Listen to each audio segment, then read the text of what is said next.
मैं जिस परिवेश से आता हूँ, मैं जिस समाज से आता हूँ और मेरे घर में भी या फिर मेरे आसपास में जो है उतने कोई पढ़े लिखे नहीं थे और उतने पैसे नहीं थे कि मैं प्राइवेट स्कूल में पढ़ पाऊँ। इसलिए मेरे पिताजी ने मेरा एडमिशन सरकारी स्कूल में गांव में ही करा दिया। कोचिंग पढ़ने गए तो वहाँ जो है पढ़ाई हो रही थी पूरी इंग्लिश मीडियम में, लेकिन मैं बिहार बोर्ड से था तो इंग्लिश समझने में कठिनाइयाँ हो रही थी। वहाँ सर समझा हिंदी में थे लेकिन लिखा इंग्लिश में थे। जब घर आके कॉपी पढ़ता था तो एकदम कुछ समझ में नहीं आता था। एक दिन जो है रूम में बैठ के खूब रोया कि क्या करना है। नमस्ते, अस्सलाम वालेकुम। मेरा नाम मोहम्मद असगर अली है। मैं बिहार के दरभंगा ज़िला के एक छोटे से गांव बथिया का रहने वाला हूं। मैंने इस बार नीट में 611 नंबर लाया है। मेरे पिताजी किसान हैं, मैंने गांव से ही पढ़ाई की है और उतने पैसे नहीं थे कि मैं प्राइवेट स्कूल में पढ़ पाऊँ। इसलिए मेरे पिताजी ने मेरा एडमिशन सरकारी स्कूल में गाँव में ही करा दिया। और उस स्कूल का बस मकान ही नहीं था तो हम खुले आसमान में पेड़ के नीचे बैठ के पढ़ते थे, बोरिया बिछा कर। 8वीं में जब थे तो मेरे पिताजी किसान थे, खेती बाड़ी हो नहीं रही थी, फिर वो दिल्ली चले गए। जब वो दिल्ली गए तो उनकी तबीयत जो है बिगड़ गई, मतलब मेंटल इलनेस का शिकार हो गए। उसके बाद जो है 8वीं पास करने के बाद मुझे 9वीं में एडमिशन लेना था। मेरे पास घर पे पैसे नहीं थे और टाइम भी जो है बीता जा रहा था।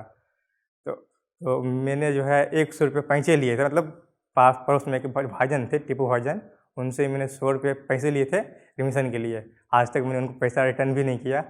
अभी मैं यहाँ खड़ा हूँ। 10वीं पास करने के बाद जो है मैं बड़े भाई ने मुझे दरभंगा बुलाया। अब पूछे कि क्या करना है, तो मैंने बोला कि मुझे डॉक्टर बनना है। और सब भी जब बच्चे बचपन थे तो बचपन सब पूछते थे क्या बनना है, तो बोले डॉक्टर बनना है। अब डॉक्टर बनना है तो फिर जो है पिता की हालत ख़राब थी, वहाँ से और मोटिवेशन आया कि नहीं अब डॉक्टर ही बनना है। जब यहाँ आए दरभंगा में तो भाईजान ने 11वीं की कक्षा में जो है मेरा एडमिशन करवा दिया। लेकिन जब कोचिंग पकड़वाए तो कोचिंग पढ़ने गए तो वहाँ जो है पढ़ाई हो रही थी पूरी इंग्लिश मीडियम में, लेकिन मैं बिहार बोर्ड से था तो इंग्लिश समझने में कठिनाइयाँ हो रही थी, क्योंकि बिहार बोर्ड में जो इंग्लिश एक ऑप्शनल सब्जेक्ट है और इंग्लिश की पढ़ाई नहीं होती। बस इंग्लिश जो है ऐसे ही रहता है, मतलब उसका मार्क्स जुड़ता नहीं है। तो इंग्लिश समझ में नहीं आ रही थी। वहाँ सर समझा हिंदी में थे लेकिन लिखा इंग्लिश में थे। जब घर आके कॉपी पढ़ता था तो एकदम कुछ समझ में नहीं आता था। तो एक हफ्ते पढ़ने के बाद मैंने भाईजान को बोला कि मुझे इंग्लिश समझ में नहीं आ रही है कुछ भी। तो उन्होंने जो है मुझे बहुत समझाया और उसको मोटिवेट भी किया, बोले कि हिम्मत करो, तुम्हारी कभी हार नहीं होगी। और उसके बाद उन्होंने मुझे इंग्लिश कोचिंग जो है पकड़वा दिया। और वहाँ जब इंग्लिश क्लास करने गए तो सर ने पूछा कि इंग्लिश पढ़ने आती है, तो बोला हाँ सर थोड़ा बहुत आती है। बोले ठीक है, समझ में आती है? तो बोले, मैंने बोला नहीं, एकदम समझ में नहीं आती है। तो उन्होंने कहा कि टेंशन मत लो, हम तुम पहले टेंस पढ़ाएंगे, उसके बाद जो है तुमको ट्रांसलेशन सिखाएंगे, उसके बाद तुमको धीरे धीरे इंग्लिश आ जाएगी। तो उन्होंने लगभग 1 महीना टेंस पढ़ाया, उसके बाद धीरे धीरे इंग्लिश आने लगी। मेरी आदत थी वहाँ से पढ़ के आने के बाद जो है मैं घर पर आकर बुक जो है इंग्लिश की बुक, बायोलॉजी की बुक जो थी उसको पढ़ता था और समझने की कोशिश करता था। जो समझ में नहीं आती थी बहुत सारी वर्ड मीनिंग थी जो समझ में नहीं आती थी, जैसे डोर्सोवेंट्रल, आइसोबाइलेटरल वगैरह बहुत सारे वर्ड थे जो मुझे समझ में नहीं आते थे। बहुत सारे वर्ड का उच्चारण भी सही से नहीं कर पा रहा था इंग्लिश का। तो मैं उस सारे वर्ड को लिख कर जो है पूछता था। भाईजान होते थे रूम पे तो भाईजान से, या तो कोचिंग गए तो सर से पूछ लिए। मैं जहाँ केमिस्ट्री पढ़ता था तरुण सर से, उन्होंने जो है बहुत मदद की मुझे इंग्लिश सीखने में। मैं सारे वर्ड मीनिंग हर रोज़ 20, 25, 30 वर्ड मीनिंग लिख के ले जाता था और वो सारे वर्ड मीनिंग जो है बता देते थे। इसी तरह जो है 11th के बाद जो 12th में गए तो इंग्लिश थोड़ा बहुत आने लगा।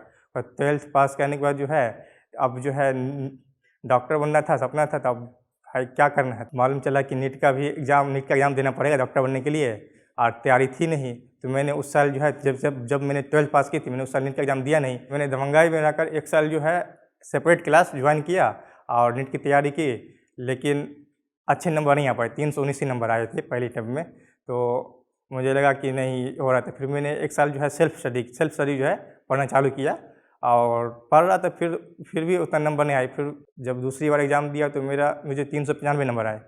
तो और घर की कंडीशन भी जो है ख़राब थी। और जब मैं दरभंगा आया तो ट्यूशन फ़ी वगैरह जो देना पड़ता था, और मेरे भाईजान जो है घर से, भाईजान को उतने पैसे नहीं मिलते थे मंथली, तो वो जो है उनको घर से मुश्किल से 3000 रुपये जो है मंथली मिलते थे, लेकिन 2000 ट्यूशन फ़ी देना पड़ता था। तो वो जो ट्यूशन पढ़ाते थे और ट्यूशन पढ़ा के जो मेरा मंथली फ़ी जो है पूरा करते थे। मैंने फिर तैयारी शुरू कर दी। 2021 में मैंने फिर एग्ज़ाम दिया तो उसमें मेरे जो है 542 नंबर आए। तो जब एग्ज़ाम दिया तो उसी समय मालूम हो गया था कि नंबर जो कम आ रहे हैं। तो मैं बहुत मायूस हो गया और एक दिन जो है रूम में बैठ के खूब रोया कि क्या करना है। तो फिर घर के बारे में मैं सोचा कि सबको बोल दिए डॉक्टर बनना है, नहीं बनेंगे तो लोग क्या सोचेंगे, क्या कहेंगे, ताना मारेंगे घर पे। और बहुत सारी बात है जो बोलेंगे लोग। मेरे बड़े भाई ने फ़ोन किया और समझाया कि करो मेहनत, कोई बात नहीं है। मेरे घर वालों ने बहुत मेरा सहयोग किया तैयारी करने में। फिर तो 542 नंबर आए थे, तो उस दिन में बहुत मायूस था। फिर तो अनिकेत सर का फिर फ़ोन आया, तो उन्होंने कहा कि कितना नंबर आया, तो मैंने मतलब इतना नंबर आया है सर, और कुछ समझ में नहीं आ रहा है। तो उन्होंने बोला देखो तैयारी करो, तुम्हारा नंबर बढ़ ही रहा है, तुम ऐसा करो इस बार जो है तुमको जो है कहीं ना कहीं एडमिशन मिल जाएगा किसी न किसी कॉलेज में, तुम ले लो BUMS में। अगर तुमको MBBS करना है तुम्हारा निकल जाएगा, तुम तैयारी करो, हम लोग यहाँ हैं, तुम टेस्ट दो बहुत और क्वेश्चन खूब बनाओ। तो मैंने खूब क्वेश्चन वगैरह प्रैक्टिस खूब की इस साल। उस सारी प्रॉब्लम को धीरे धीरे दूर करता गया, और जो है आखिरी में जो है मेरे नीट में इस बार जो है मैं सफल हो गया हूँ। मैं जिस परिवेश से आता हूँ, मैं जिस समाज से आता हूँ, और मेरे घर में या फिर मेरे आसपास में जो है उतने कोई पढ़े लिखे नहीं थे। आज मैं यहाँ इस मंच पर अपनी कहानी आपको सुना रहा हूँ, इसमें बहुत बड़ा योगदान मेरे बड़े भाई का। अगर वो नहीं होते तो मैं कहीं ना कहीं मैं किसी होटल में या फिर कहीं जरिया काम कर रहा होता। इसलिए अगर मैं यहाँ तक पहुँच सकता हूँ तो आप भी जो है यहाँ तक पहुँच सकते हैं। आप मेहनत करें, एक दिन आप ज़रूर सफल होंगे। और मुझे एक चीज़ और मोटिवेट करती थी अपनी लाइफ में, द माझी द माउंटेन मैन। मैंने जो फिल्म देखी थी माझी द माउंटेन मैन, उसमें एक डायलॉग था, जब तक तोड़ेंगे नहीं तब तक छोड़ेंगे नहीं। हम बिहारी हैं, एक दिन अपना जो है जलवा दिखा के रहेंगे। और मैं आप लोग से ये कहना चाहूँगा, जो भी दरभंगा से है बिहार और हिंदी मीडियम बिहार के जो भी स्टूडेंट है, आप जो है मेहनत करिएगा तो आप जो है सफल हो जाएंगे। और इंग्लिश नहीं आती है तो उसको पढ़ने की कोशिश करें, और रीडिंग किताब को करें बहुत। और जो वर्ड मीनिंग वगैरह नहीं आती है उसको लिख कर याद करें, और एक दिन आप जो है इंशाल्लाह जो है एक दिन आप कामयाब हो जाएंगे।